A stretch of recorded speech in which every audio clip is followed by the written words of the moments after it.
sa katauhan po ng aming taga-talaga, si Tita Marie.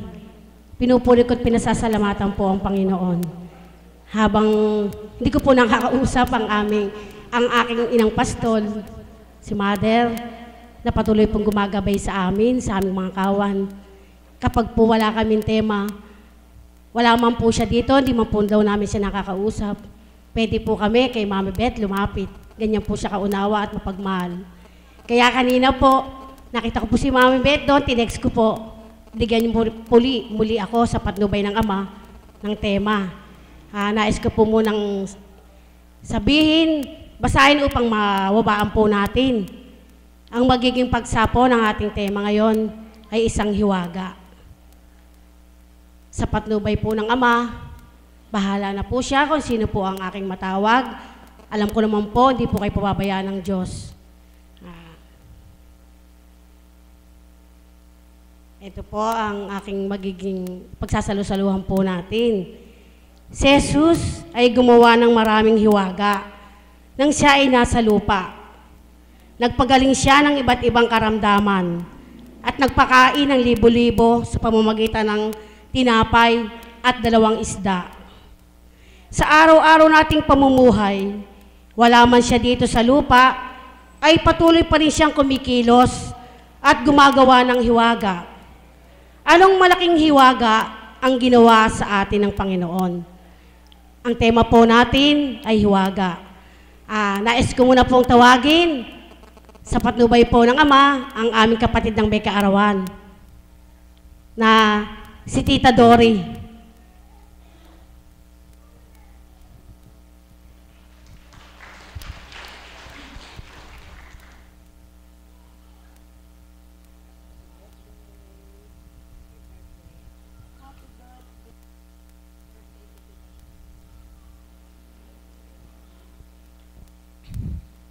Muli, Ama, papurit pasasalamat sa iyo sa araw na ito.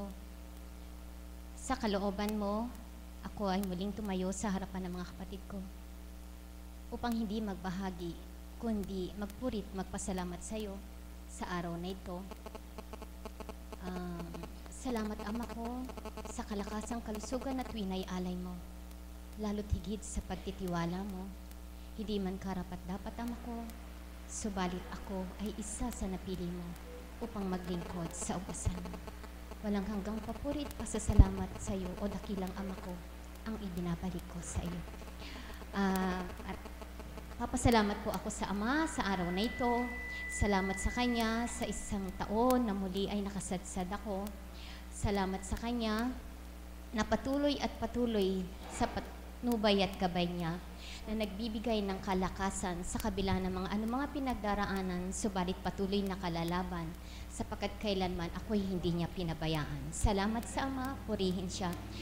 Kapiraso lang po yun, kapagkat nais ko pong maghandog ng awit sa Kanya bilang papurit pasasalamat sa Ama sa araw na ito.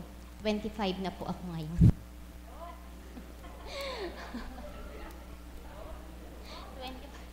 25 at heart. Alalayan mo.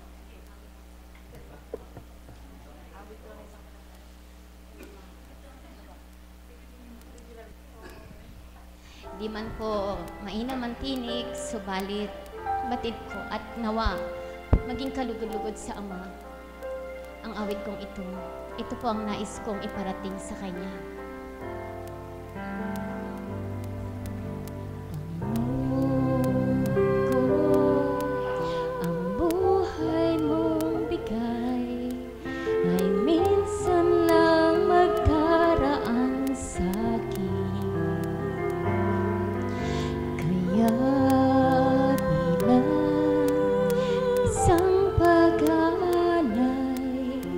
Ang buhay ko'y ihahanda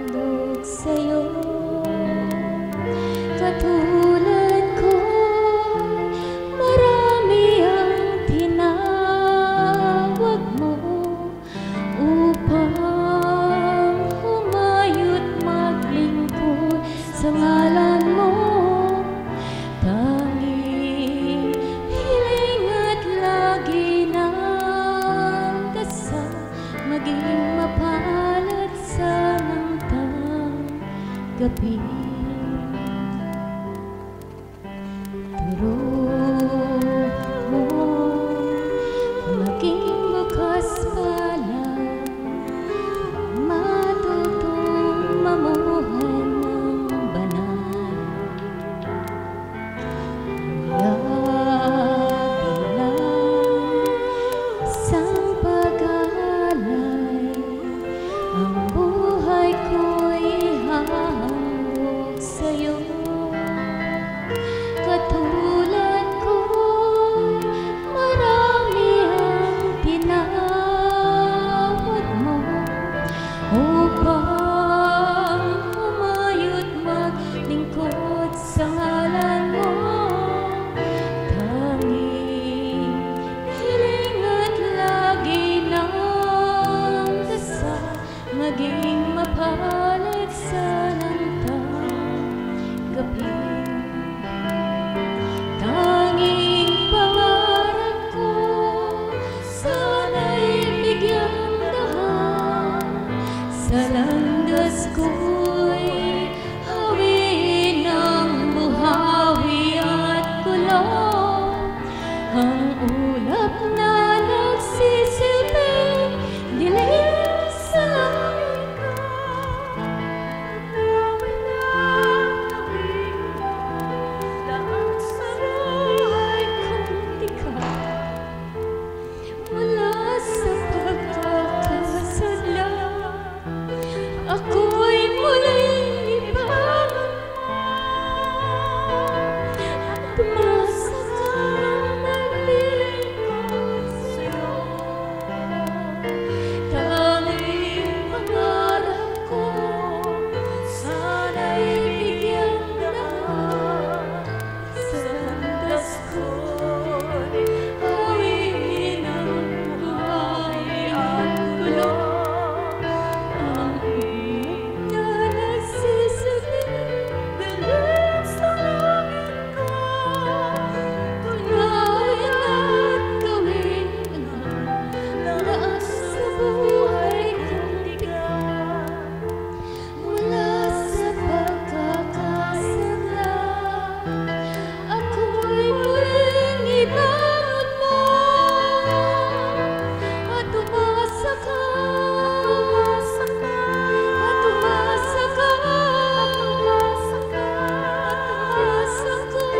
maglilingkod sa'yo. Tanging pangarap ko, maglilingkod sa'yo.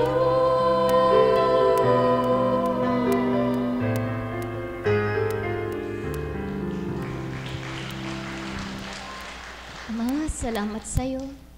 Magagawa ko lamang ito kung hindi mo ako iiwan sa pamamagitan ng iyong banal na Espiritu. Sa tuwin ay kapuspusan nawa ang maging dulot mo. Manamnam ko mula ulo hanggang talampakan ito, upang sa tuwin ay makatalim at makatugon ako sa bawat atas at panawagan mo nang ayon sa kalooban mo. Muli, Ama, walang hanggang papurit, pasasalamat sa iyo.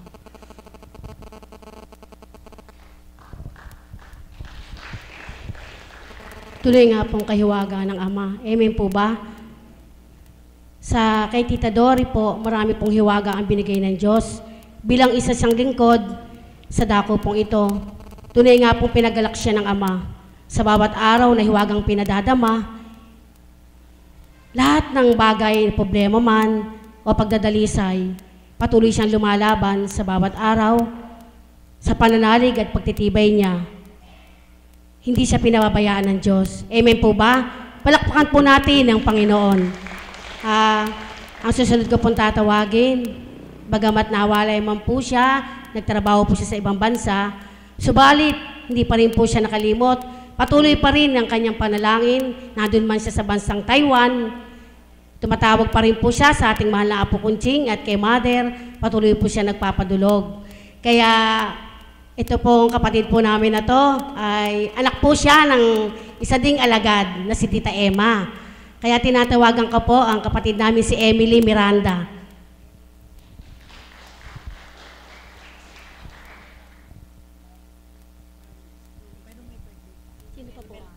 Melda, ano po?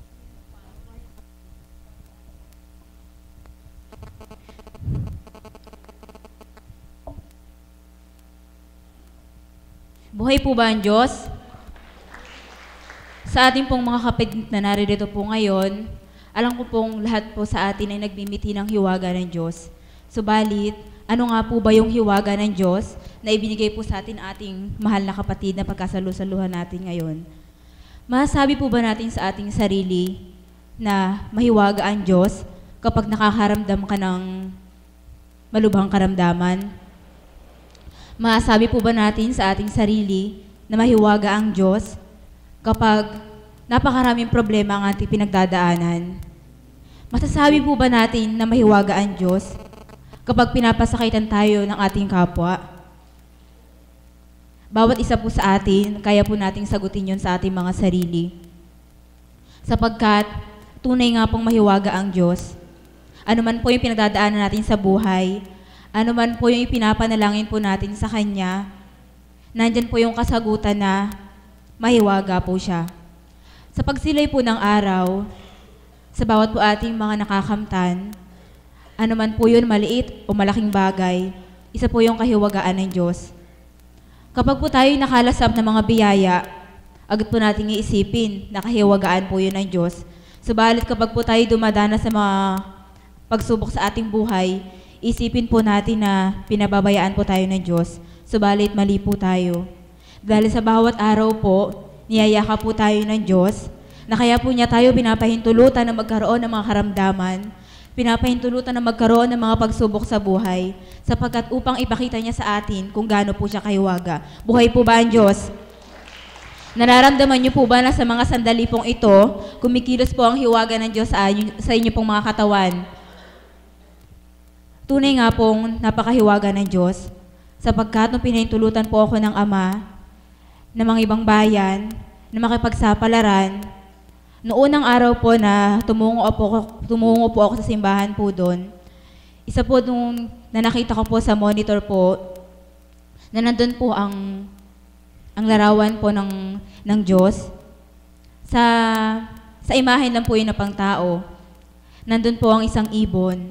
Nabatid ko po na sa mga sandali pong iyon, na mula po sa pag-apa ko sa dakong iyon, hindi po ako pinabayaan ng Ama. Nandun po ang isang ibon, na nangusap po sa aking kaisipan na, anak, pinahintulutan ko na dumako ka sa dakong yaan, nahambing sa isang ibon, na pinahintulutan ko yung mga pakpak na makalipad, sapagkat yun yung pangarap mo. Sabi nga po, ano man yung pinapangarap mo sa buhay, manalig ka lang, magintay ka, kung hindi pa ngayon, huwag po tayo magtampo sa Diyos. Kung hindi pa po natin nararating yung nais nating marating, sapagkat ang tao nga po, hanggat may narating ka isang bagay, gusto mo pa, meron ka pang marating. Yun po yung mga tao. Nung nandun po ako sa dakong yun, pinahintulutan po ng Ama na makapagtrabaho sapagkat kailangan po ng pamilya. Hambing sa isang ibon, nang sabi nga po ng Ama, papahintulutan kita na ikaw ay maglayag. Ang iyong mga bisig ay aking papatatagin. Nakoong naman yung pagdadaanan, malayo sa iyong pamilya, ay tunay mo makakayanan.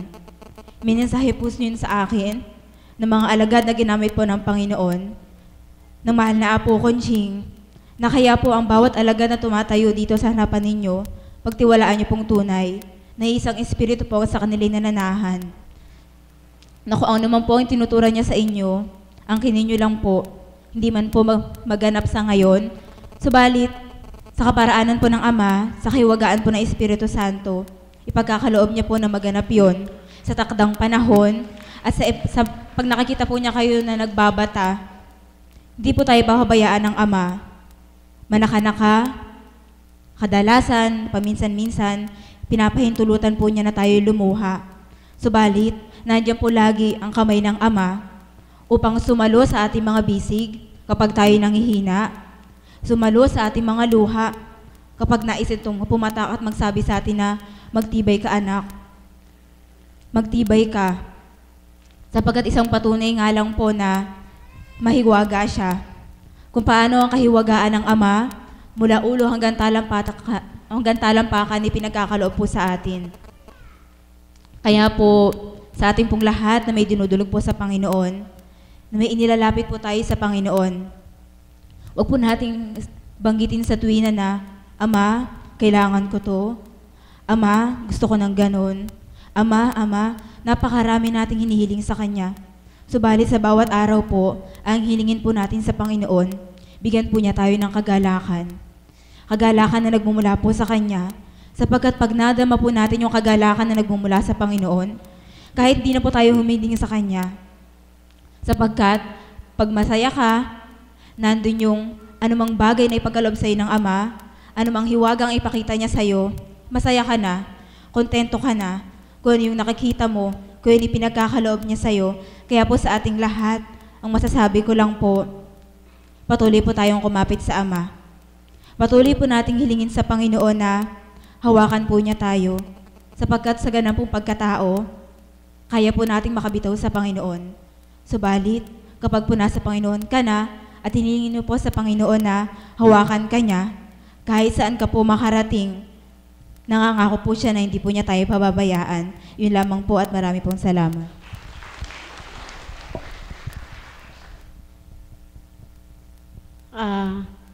Talaga pong kahiwaga ng Ama, sapagkat nawala man po siyang ilang taon, subalit nananatili pa rin po ang kanya tinanggap dito. Sa pakikinig niya sa mensahe ng Banal na Espiritu po, sa katawan ng ating minamahal na po Kunching. Kaya ang hiwaga ng Diyos ay laganap sa buong mundo. Laganap po yung kahit saan po tayo dumako, ang nadadama natin, ang hiwaga niya, ay patuloy tayong mananalig at magtitibay. Amen po ba? Palakpakan po natin ang Panginoon. Tinatawagan ko po ang aming kawan na may kaarawan po ngayon, birthday niya. Nais po niyang kantahan ang ating Panginoon. Sa kajuwet po niya ang kanyang guro na si Tita Glo Binuya.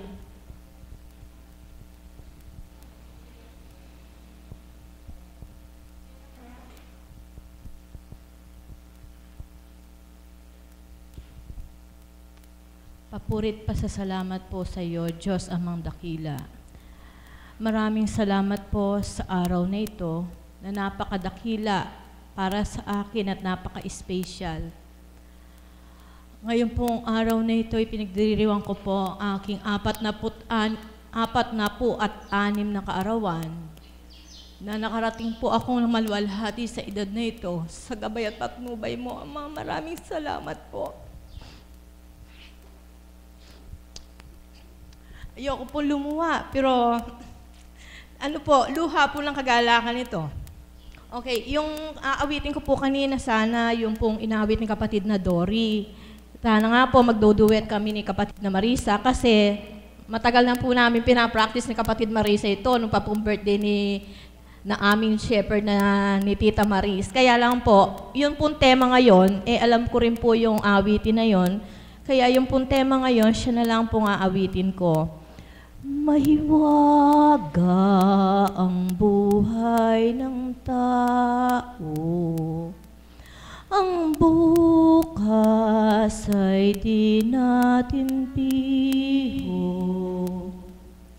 at manalig lagi sana tayo, ang Diyos siyang pag-asa ng mundo. Pag-ibig sa ating kapwa-tao at laging magmahalan tayo, yan ang lunas at ligaya at pag-asa ng bawat kaluluwa. Yan ang hiwaga ng buhay ng tao. May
marami pong salamat sa ating Panginoon, sa bawat lingkod.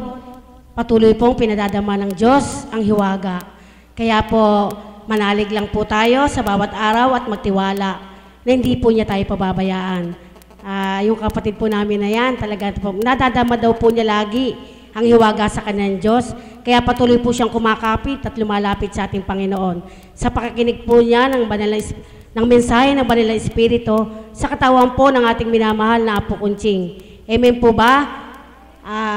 Nais ko pong tawagin muli ang nagdiriwang ng kaarawan, si Mading ng Valenzuela. Tinatawagan ko po upang ipahayag ang hiwaga ng Diyos.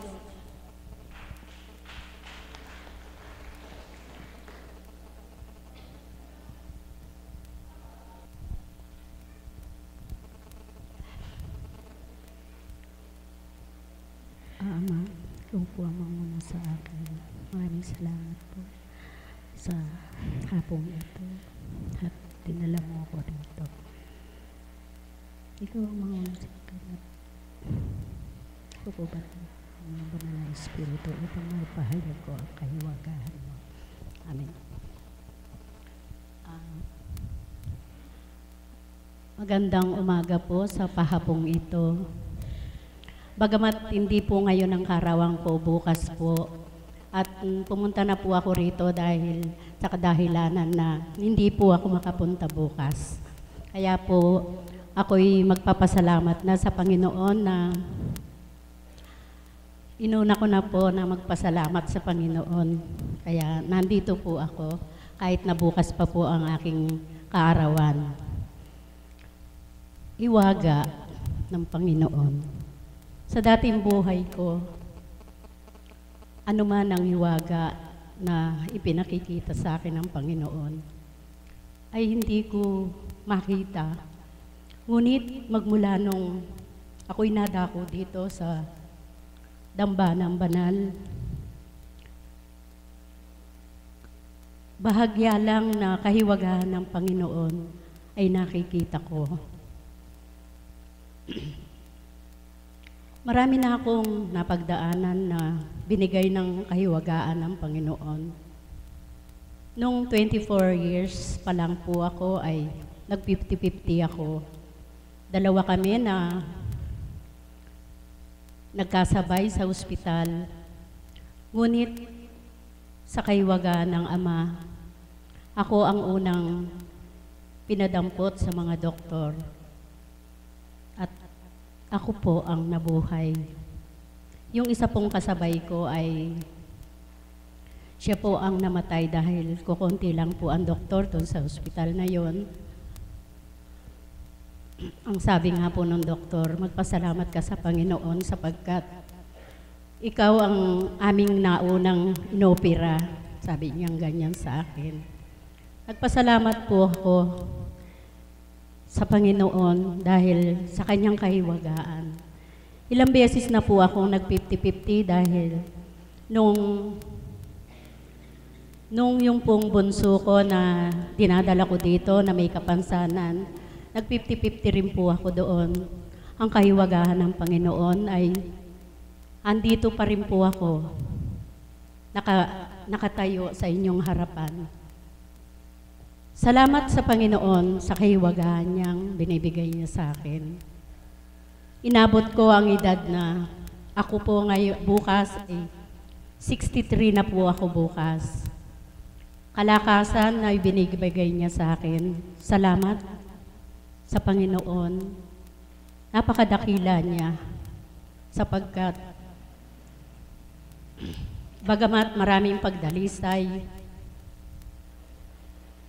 nandito pa rin po ako lumalaban sapagkat alam kong nandyan siya sa tabi ko, hindi nawawalay sa akin at lagi niya akong pinapatnubayan sa lahat ng oras. Kaya papurit pasasalamat sa kanya na ibinigay niyang buhay sa akin at nawa Ama, dugtungan mo pa ang aking buhay sapagkat marami pa po akong tungkulin na dapat gampanin. Maraming salamat po. Kaya wala po talagang imposible sa Diyos. Amen po ba? Sa bawat araw, sa bawat araw-araw natin, pagdulog at pagtawag sa Kanya, patuloy pa rin ang biyaya, patuloy pa rin ang hiwaga, na hindi niya tayo pinababayaan. Amen po ba? Kaya manalig lang po tayo sa bawat araw na pumunta po tayo dito, magtibay at makinig sa Banal na Espiritu, sa katawan po nating minamahal na Apo Kunching, kapag ito ay pinanaliligan natin. Tunay ngang ibibigay ng Diyos ang hiwaga niya. Salamat mahal na kapatid. Muli, sumesenyas po ang ating mahal na guro. Gusto daw po niya mag-alay ng awitin. Kaya tinatawagan ko po si Tita Glo upang mabigay po ng isang awitin sa ating Panginoon. Naturang nga pong kay dakilan ng Diyos. Maraming salamat. Buhay ang Diyos, hindi po ako aawit kasi umawit po ako kahapon. Gusto ko po ay magbahagi. Hiwaga. Yung iba sa atin, kapag sinabing, naku baka katawagin ako kasi hiwaga. Ano kaya kayong hiwaga? Yung iba po kasi sa atin, ang pagkaunawa doon sa hiwaga, yung bang, halimbawa katulad po ng rebultong ito, pag nakita kong bumaba yan, yun hiwaga yun. Ano po? O kaya yung milagro, pag nakita kong naglakad yun, o yun may kalong na tupa na yun, milagro. Mga kapatid, sa ating pong buhay, ang pagmulat ng ating mga mata sa umaga, yun po ay isang hiwaga na. Sino po sa inyo yung mga may sakit sa puso? May sakit sa puso? Po. Ako naman po, tumataas ang presyon ko. Magmula po noong araw na ang aking pong kabiyak ay namatay, doon na po nagsimula na tumaas yung aking presyon. Nagiging 180, nagiging 190, 110 yung sa puso. Ganun po, sapagkat marahil nga po dahil sa kalungkutan, nai-stress ka, nag-iintindi ka, sapagkat ang lahat po ng iyon, ang pinagmumulan ng sakit, nagiging aktibo yung ating mga sa katawan natin kapag tayo ay nalulumbay, dumaranas ng depression. Ganyan po ang nangyari sa akin. Noong nakaraang October 31, 3 taon na po yung aking asawa. Nang pasimula po siya na mamatay, dahil nag-iisa na nga ako, noon na po nagsimula yung sakit ko na pagtaas-taas ng presyon. Nang ako po ay nagpa-doktor, binigyan nila ako ng mga gamot-gamot. Subalit hindi po nagtagal sa akin yung pag-inom-inom ng gamot na yon. Sapagkat sa hindi ko po maunawaan sa aking sarili, ito po ay binabahagi ko sapagkat ito'y totoo. Magpahanggang ngayon po, tumataas pa rin ang presyon ko. Subalit wala pa ako iniinom kahit anong gamot. Hindi ko po ibig sabihin na huwag kayong uminom, tularan nyo ako. Hindi po yon. Sapagkat buo po yung pananalig ko sa ating Panginoon na hindi ako maaano. Kapag po bisan, lumalakas yung tibok ng aking puso, alam ko po no, ramdam ko. Subalit matibay po yung pananindigan ko sa aking sarili na hindi ako pababayaan ng Panginoon. Kung sa sandaling ito, ako po ay mamatay o bawian ng buhay, higitin ng Ama ang aking hininga, hindi po yun mapipigilan. Kahit po gaano karaming gamot ang inumin ko. Sapagkat ang kamatayan, wala pong makapipigil dyan. Takda-takda po yan. Subalit, dahil sa tayong lahat, di po ba humihiling tayo sa Panginoon na nawa dugtungan pa niya ang buhay natin. Katulad ko, iyan po ang hinihiling ko sa Diyos, na bagamat yung anak ko'y malalaki na, batid kong hindi pa nila kaya ang kanilang mga sarili, kailangan pa nila ako. Kaya sa pamamagitan ng pananalig ko na, Panginoon, alam ko hindi mo loloobin na may mangyaring masama sa akin. Dahil kailangan pa ako ng mga anak ko. Paggising ko sa umaga, wala po akong mahabang panalangin. Wala po akong maraming wala po. Kundi pagmulat ng aking mata, salamat Panginoon, sapagkat muli pinahiram mo ako ng buhay. Gayong habang tayo natutulog, pwede niyang higitin. Hindi ibig sabihin na kapag tayo namatay, ayun pinarusahan, kinuha na ng Diyos, pinatay. Hindi po ganon ang ating Panginoon. Ang kamatayan po ay takda-takda. Siya ang nagbigay ng buhay, siya rin po ang may karapatang bumawi, walang sino man. Sa buhay po natin, sa akin, napakadaming hiwaga na sadyang kung iisipin mo, sa sarili lang natin, kumbaga yung salitang hiwaga, malalim pababawi natin. bilang tayong nakakilala sa ating Panginoon, di po ba, ito, nangyayari pang karaniwan. Kahit na sabihin mo pang alagad ka, ikaw ay hinirang, ikaw ay ganun, tagasunod kang panatiko ka, di ba tayong nakakilala sa Diyos, dumara na sa atin yung minsan nasasakitan tayo Nasasakitan dahil bilang tao, damdaming tao, nasasaktan ka. Di po ba isang hiwaga yung, bakit agad na aalis mo yung sakit ng kalooban? Bakit hindi mo nagagawa magtanim ng sakit sa kalooban? Dahil sa Diyos.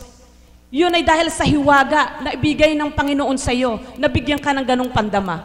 Di po ba? Sa sarili mo, halimbawa, nakita mo, nako, alam ko may pagdaramdam sa akin ito. Ano ang mahalaga? Kahit magdamdam siya, ikaw naman walang pagdaramdam, ano naman yon? Di ba?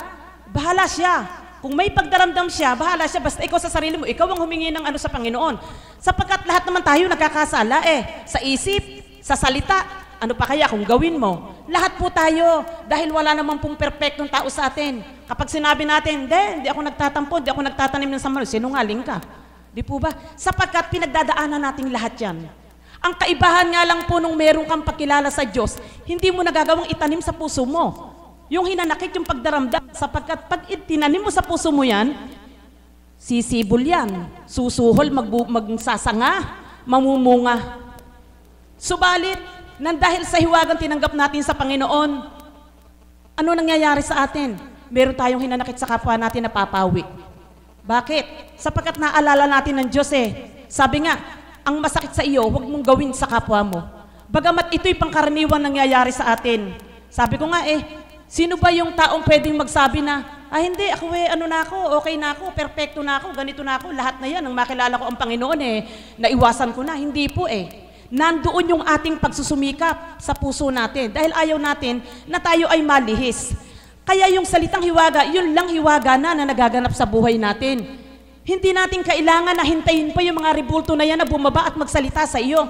Sapagkat ang Diyos ay buhay sa pamamagitan ng Espiritu, nakapangungusap siya, gamit po ay tao. Di po ba? Sapagkat hindi naman po pwede magsalita yung aso. Sa pagkahul po ba ng aso, maiintindihan nyo kung ano yung kinakahul niya? Sa pagngiyaw po ba ng pusa, mauunawaan nyo kung ano yung giningiyaw niya? O kaya yung ibon na lumilipad, pag tweet-tweet po ba niyan, maintindihan nyo kung ano yung sinasabi? Di po ba? Hindi. Ano po? Ano yung hiwaga ng Diyos? Espiritu Santo. Sa pamamagitan ng tao, nangungusap, naghahayag ng katotohanan. Na kung yung katotohanan na yun ay tatanggapin natin sa puso natin, ano man ang sabihin ng tao na, hindi ka naman nagbago, hindi ka naman nagbago, wag nyo na pong intindihin yun. Basta sa sarili nyo, alam nyo kung ano pinagbago nyo. Di po ba? Sapagkat ang nakakasuri ng laman ng puso ng tao, hindi kapwa tao, kundi ang Diyos lang. Lahat tayo, iba't ibang pagsubok ang pinagdaraanan natin. Subalit magpasalamat ka, kapatid ko, kung pagdating ng umaga na imumulat mo pa ang mata mo. Higit lalo yung mga may karamdaman sa atin. Nasaan ang hiwaga mo, Panginoon? Ba't hanggang ngayon nakaratay ako? Hindi niya nauunawaan kung bakit siya hanggang ngayon hindi pa binibigyan ng kagalingan. Dahil may gusto ang Diyos sa kanya. Alam niyo po, sa aking buhay, gabi-gabi, talagang kahapon yung mensahe ni Mother, tsaka ni Madam, yung tungkol doon sa may evaluation. Alam ko naman lahat tayo meron yan Hindi pwedeng wala. Sapagkat tayo ay binuksan ng Panginoon ang puso natin. Pag mahihiga ka, kayo po ba pag mahihiga, di po ba kayo nag-iisip na, Panginoon, nagkasala ako ngayong araw na ito? Kasi alam mo yun Ikaw mismo ang nakakaalam ng sarili mong gawa. Kaya, between you at ang Panginoon, ang nakakaalam noon. Kaya nga sabi ko, Panginoon, ganito, ganyan, nagdadasal ako. Pagmulat ng mata ko, salamat. Sapagkat ayun ibinigay na naman niya uli Pinahiram na naman ako Bagamat, hindi naman tayo karapat-dapat Wala naman po kasing karapat-dapat sa Kanya Subalit, ginagawa ng Diyos na tayo'y maging marapat sa Kanya. Bagamat tayo hindi perpektong tao, walang perpekto. Subalit, kung paano nga yung hiwaga, ipinakikita ng Panginoon sa ating lahat. Ipinadadaman niya kung gaano niya tayo kamahal. Sabi ko nga pag lumalakas yung tibok ng puso ko, nakahiga ako. Alam ko naman po oras na higitin mo yung hininga ko hindi na ako magigising eh. Eh kaya nga po kung minsan pinipicturean ko yung sarili ko, nakapikit ako, pinipicturean ko, nagse-selfie ako na nakatihayang ganon, tinitignan ko kung ano itsura ko pag ako'y patay. Talaga po, sapagkat, yun naman po ang magaganap eh. Yun naman ang magaganap, walang makakapigil dyan. Subalit tayo, humihiling tayo sa Panginoon na sana dugtungan pa ang ating buhay, lalo yung may karamdaman. Lalo po kayo, dumaranas ng sakit. Hilingin natin na dugtungan pa ang ating buhay, hindi para humaba ng humaba ang buhay natin ng walang kabuluhan, kundi humaba ang buhay natin ng may pagkilala sa Diyos. Yun ang buhay na makabuluhan.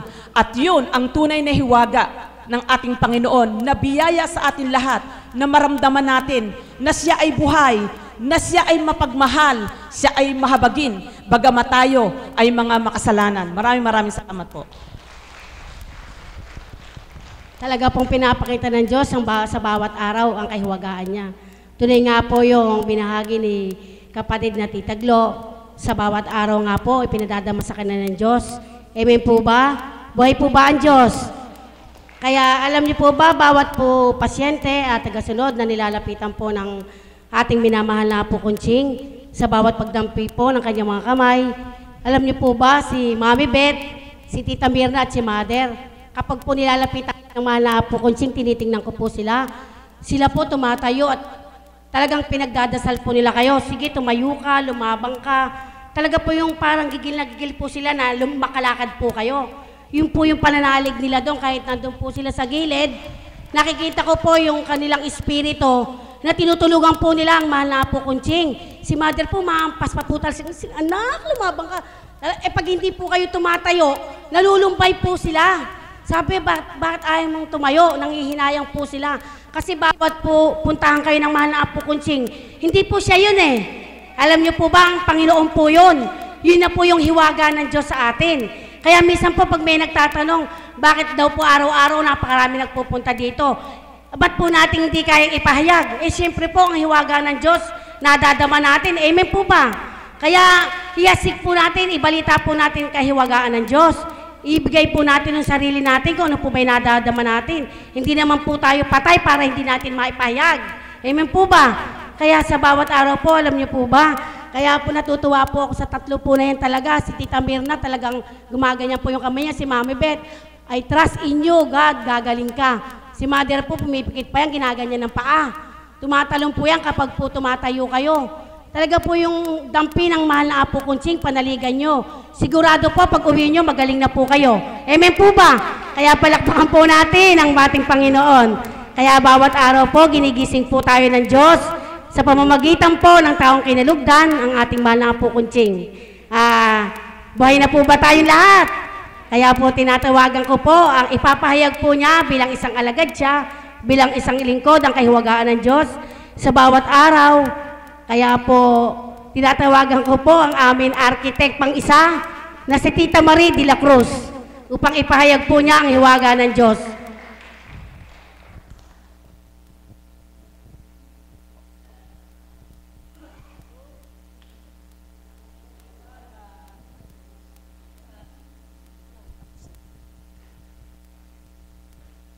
Isang mapagpalang umaga po sa ating lahat. Buhay po ba ang Diyos? Napakaganda po ng topic ng ating kapatid na ibinigay sa kanya ng ating Panginoon, hiwaga.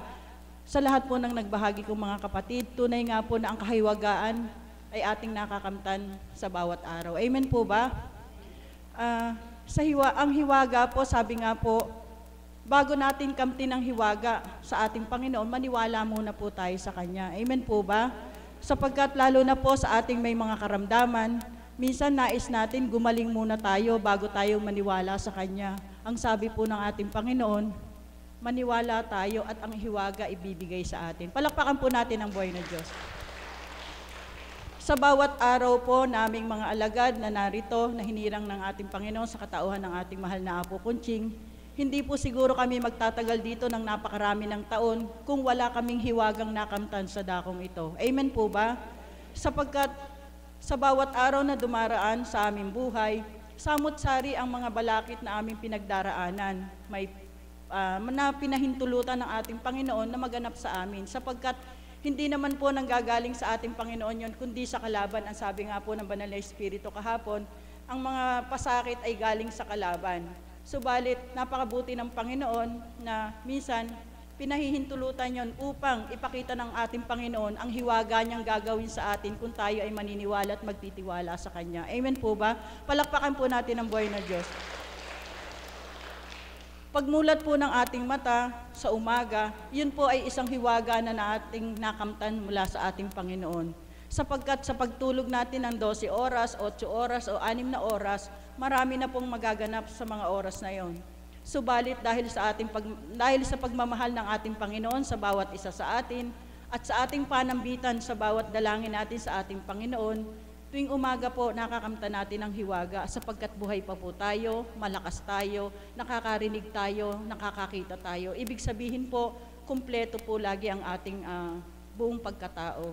Kaya po sa bawat umaga, pagmulat ng ating mata, papurit pasasalamat po sa ating Panginoon ang dapat nating ibalik sa Kanya sapagkat binigay na naman po niya sa atin ang bagong buhay. Sa akin po bilang isang lingkod o bilang isang alagad na 10 taon na po noong October 27, napakarami na pong hiwagang ibinigay sa akin ng pinasilay at ipinakita ng Panginoon sa akin. Sapagkat sabi nga po sa dating buhay, bawat isa sa atin may kanya-kanyang nais at nasa. May kataasan tayo, may gusto tayo. Subalit, dahil sa araw-araw natin pakikinig sa dakong ito sa pamamagitan ng Banal na Espiritu sa katauhan ng ating mahal na Apo Kunching na ginagamit niya, unti-unti po nating natututunan yung mga bagay na hindi pala marapat nating ginagawa. At sa bawat araw na ating natututunan, doon na po pumapasok ang hiwaga sa bawat isa sa atin sapagkat kusa po tayong nagbabago. Walang taong nagpapabago sa atin, kundi ang ating Panginoon ay yun ang nagpapabago sa atin sa pamamagitan ng salita niya. Yun po ay isang hiwaga na nating nakakamtan. Amen po ba? Palakpakan po natin ang buhay ng Diyos. Sapagkat sa dati pong buhay natin, halimbawa magagalitin tayo, hindi tayo mapagpasensya, kung ano ginawa ng kapwa natin, gusto rin natin siyang gantihan. Subalit nang nadako tayo sa dakong ito, sa pamamagitan ng araw-araw nating pakikinig, mali po pala yun at hindi natin namamalayan, nababago na pala natin yung pandaman na yun. Yun po ay isang hiwaga uli ng ating Panginoon sa atin. Yung dati nating matapobre tayo, mataas tayo sa kapwa natin, ngayon po kaiba na. Kahit na niyuyurakan ka na ng kapwa mo na sa palagay mo mas mataas pa ang pinag-aralan mo doon, subalit kaya mong tanggapin. Bakit? Dahil sa hiwaga ng ating Panginoon na ginawa sa ating buhay. Palakpakan po natin ang buhay na Diyos. Sapagkat iyan po ang isang sukatan na tunay ka nang nagbago kung kaya mo nang tumanggap na yung hindi mo dating nagagawa sa dating buhay. Halimbawa, sample ko po si Mami Beth. Mami Beth, okay lang po ba? Sabi nga po niya, lagi po yung sinasabi nung nagtuturo siya sa St. Mary's, na pag dumadaan siya sa koridor, natatakot na ang mga mother niya. Sapagkat iba yung dating ng mga magulang sa kanya na parang takot lahat sa kanya. Subalit nung nadako siya rito, ano po ang pagkakaiba? Nilalapitan siya ngayon ng mga tao at hinihinga ng payo. Yun po ay isang hiwagang ginawa sa kanya ng Panginoon bilang isang lingkod siya at gagawin din at nagagawa rin sa atin ng ating Panginoon lahat sa ating lahat kung tayo'y magpapakatotoo sa ating Panginoon. Ang una pong panuntunan upang sa tuwin ay kamtin natin ang hiwaga ng ating Panginoon, matuto tayong magpakababa, isuko natin ganap ang ating sarili sa ating Panginoon. Tapos po, mahalin natin ang mahirap mahalin, patawarin ang mahirap patawarin, sapagkat iyan pong mga requirement na yan. Pag iyan po ang nakamta natin o nagawa natin, lahat po ng hilingin natin, darating po ang hiwaga na ating makakamtan. Palakpakan po natin ang buhay na Diyos. Kaya po sa may mga karamdaman na nais niyong gumaling at na nagmimithi ng gumaling, huwag po nating questionin ang ating Panginoon kung bakit ang hiwaga ay nagaganap sa kapwa natin, bakit sa iyo hindi pa. Tanungin natin ang ating mga sarili kung ano pa ang dapat nating baguhin, kung ano pa ang kulang natin upang makamta natin ang hiwaga na ating inaasahan sa ating buhay. Amen po ba? Sapagkat kung tayo marunong manubok sa ating Panginoon, ang Panginoon din po, sinusubukan tayo kung gaano tayo katotoo sa Kanya. Sabi nga po, minsan tao po kasi sabi nga niya, sige nga, tingnan ko nga kung talagang nagpapagaling sa dakong iyon. Ibig sabihin po, sinusubukan na natin ang Panginoon. Hindi po ang taong ginagamit, kundi ang ating Panginoon. Subalit kung magtitiwala ka sa dakong ito at sasabihin mo, pupunta ako doon kasi nandoon ang Panginoon na magpapagaling sa akin, magpakatotoo lang ako, magpakumbaba, tiyak may hiwaga akong kakamtin. Sigurado po pag uwi nyo, may kagalingan kayong makakamtan. Amen po ba? Palakpakan po natin ang buhay na Diyos. Kaya po mga kapatid, anuman ang pagsubok, anuman ang pagdalisay na ating nakakamtan sa mga oras na ito, huwag po tayong malumbay sapagkat may Diyos tayong tanggulan. Siya ang nagbibigay ng hiwaga sa ating buhay. Matuto lang po tayong ibigay kung anong marapat upang kamtin natin ang hiwaga sa ating buhay. Magandang umaga po sa inyo lahat. Tunay nga po yung binahagi ni Tita Marino po sa kanyang kaganapan, sa kanyang buhay, kung paano po siya binibigay ng Panginoon ang hiwaga. Kaya nga po sa bawat mensahe ng ating mahal na Apo Kunching, kaya nga po lagi niya sinasabi, pagtiwalaan natin, wala pong pagbula ang kanyang bawat tinuturan po sa atin na may karamdaman, pasyente, tagasunod, panaligan po natin, bibigay ng Diyos sa takdang araw. Amen po ba? Kaya po manalig lang po tayo lagi sa araw-araw nating pagpakikinig sa Banal na Espiritu po sa katawan nating minamahal na Apo Kunching. Nais pong mag-alay ng awitin na patuloy pong hiwaga ang pinadadama sa kanya ng Diyos. Bilang pagdadalisay sa kanyang buhay, hindi siya nawawala ng pag-asa bilang isang lingkod. Patuloy siyang kumakapit at lumalapit sa ating Diyos. Sa katauhan ng ating minamahal na Apo Kunching, doon niya pinadadama sa bawat araw ng mensahe. Lumuluha at nag-aalay siya ng papuri. Kaya hindi ko na po patatagalin. Nais ko pong tawagin ang binigyan ng magandang boses ng ating Diyos na dakila, si Tita Mirna Andrada.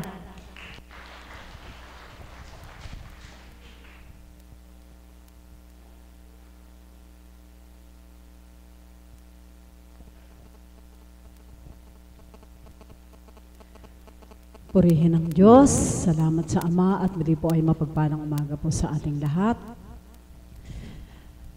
Hiwaga.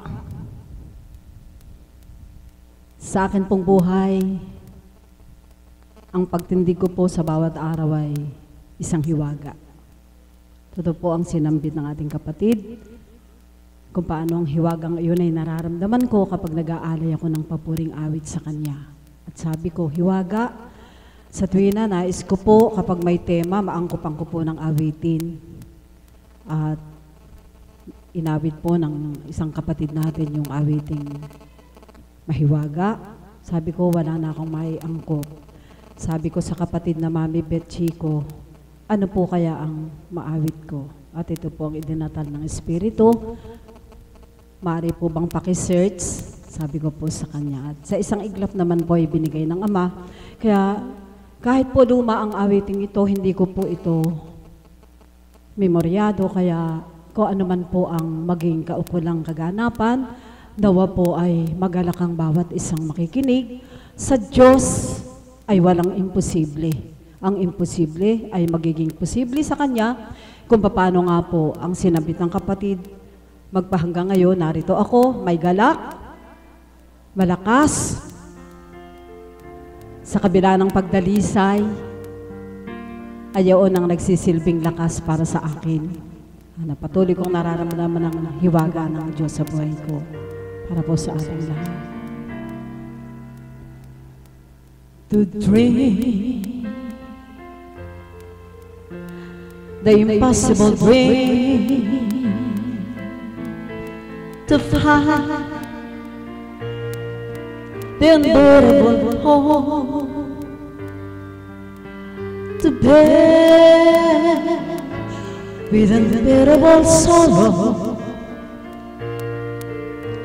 to run where the brave dare not call, to right the unrightable wrong, to love, pure and chaste from afar, to try when your arms are too weary, to reach the unreachable star, This is my quest to follow the star, no matter how hopeless, no matter how far, to fight for the right without question or pause, to be willing to march into heaven for a heavenly cause. And I know if I only be true to this glorious quest, that my heart will be peaceful and calm when I'm late to my rest. And the world will be better for this, that the one man scorned and covered with scars, still strong with his last ounce of courage to reach the unreachable star. This is my quest to follow the star, no matter how hopeless, no matter how far, to fight for the right without question or pause, to be willing to march into heaven for a heavenly cause. And I know if I only be true to this glorious quest, that my heart will be peaceful and calm when I'm late to my rest. And the world will be better for this, that one man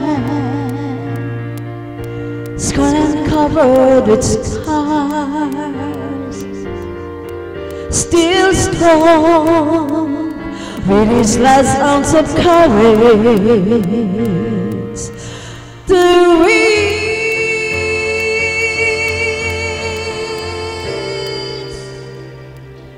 the unreachable star.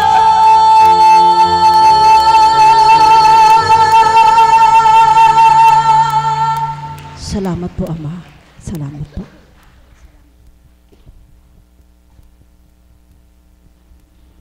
Tingnan niyo po kaganda po ng kinanta ng ating kapatid na si Tita Mirna.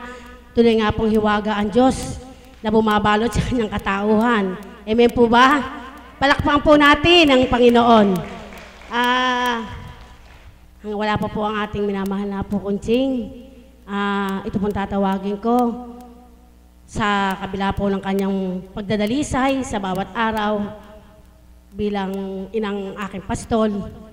Sa bawat araw ng aming pagbibigil, patuloy kaming minimisayahan na magpakumbaba, palagi magtibay. Andyan na po pala ating minamahal na po Kunching. Maraming po salamat sa lahat po na nagsipagbahagi sa umaga po at pahapon na pong ito. Inaanyayahan na po magsitayo ang lahat upang sama-sama po nating awitin